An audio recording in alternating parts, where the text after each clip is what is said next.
ईशं चिदं स्वरूपं शरणैकनाथं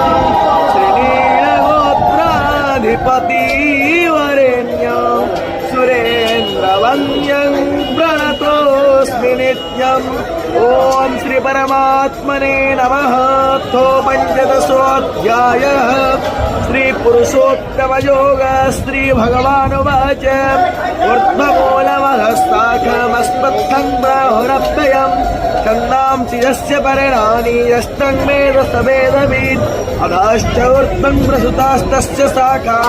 तथा पदं तत्परिमार्गितं तस्मिन् कथानानि पठितव्यो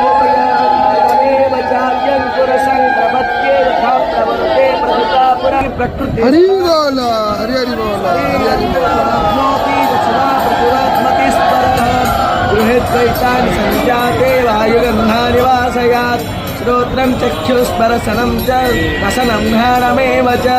अधिष्ठाय मनश्चाय विषयानुपसेवते उत्क्रामन्तस्थितं मापि भुञ्जानं मा गुणान्वितं विमूढानानुपश्यन्ति पश्यन्ति ज्ञानचक्षुषः नवस्थितं चक्नो प्राकृतात्मानो नैयपश्यन्ति चेतसः कदादित्वं गतं तेजो जगद्भासयतेऽखिलं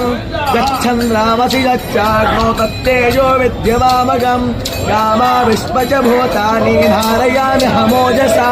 पुष्णामि चौषधिः सर्वा सोमभूत्वा रसात्मकः